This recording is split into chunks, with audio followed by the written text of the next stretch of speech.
Hey, the stock market roller coaster ride has finally started to take its toll on individual investors. They're leaving. Data shows that the small guy, you and me, has had enough and we're pulling our money out. Is this the right course of action? I'm joined by Rich Coppa with Wealth Health. I almost didn't say that right. Wealth Health. Thank you. Thanks for coming in. We appreciate it. I see people, getting out of stocks when they are selling off and putting money into muni bonds, which confounds me because don't you want to buy stocks cheap? You do want to buy stocks cheap, but that's the oxymoron, is that everyone is going in at the wrong time and getting out at the wrong time. And it's really psychology that's driving it. And I think the fear is that we've had so much volatility in the market, and the 24/7 news, the papers, the internet, there's just an overload of information, and it's really playing on the psychology rather than the fundamentals. And for a small investor, there's really no focus. There's no one opinion. Let me ask you a couple of really focused questions. Are people reacting to what happened with the stock market in the wake of the Lehman crash? Are they reacting to the flash crash, which scared so many people earlier this year when we had almost a 1,000-point drop? I think it's a combination. I think it's a fact that, the Lehman crash really tarnished people over the long term. But then the market got better, and when it got better, people wanted to get in because, of course, the momentum was there and it was going for the last year. Things looked good. Then you have the scare of Greece, you have the scare of the flash crash, and you have uncertainty in earnings and whether there's going to be continued growth over the long term or if it's just going to be short term. And that's what people really don't have knowledge of. What does it mean for the long term? That fear is back and they're pulling back out.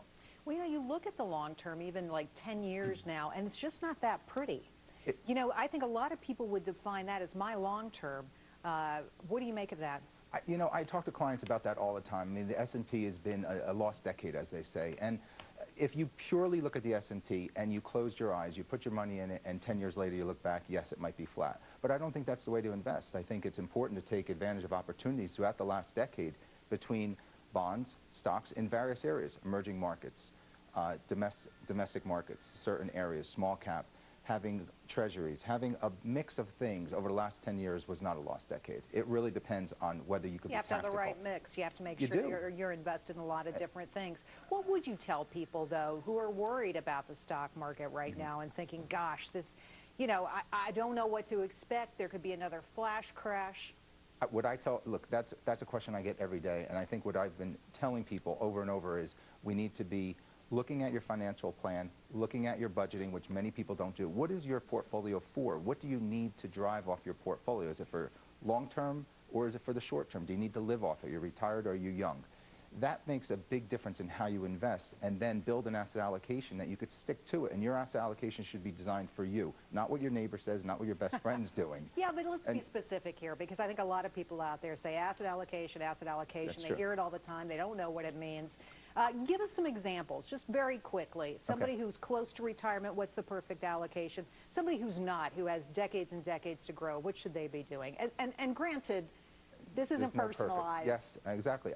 For someone who's in retirement, I think it's important to have at least 40% in bonds. And you might say, well, where are bonds going in this marketplace? But I do think it's the stability that it lends to the portfolio. Having 40% in bonds, maybe another 10% to 20% in cash, the rest in equities. When I say equities, I'm talking international as well as domestic. I think that's a healthy, balanced portfolio and lends itself to stability. Someone younger, someone in their 20s, 30s, 40s, has a couple decades on their side, I think they need to have equities in order to provide themselves with some level of return over time. You can't be looking at this every day, every hour, and you're going to make yourself crazy.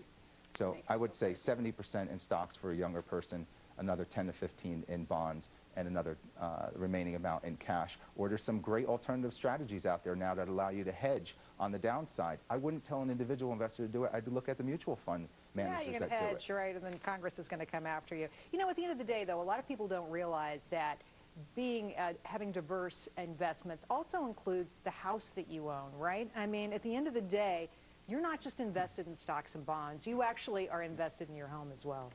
To some degree, and the reason I say to some degree is I look at the balance sheet of a client and I say, okay, what about the house? Is this a house that you may someday, let's say in the north here, North Jersey or New York, sell and retire to Florida? Well, you might be able to sell your home and then you'd have excess cash because the home you're going to buy in Florida is cheaper than up here.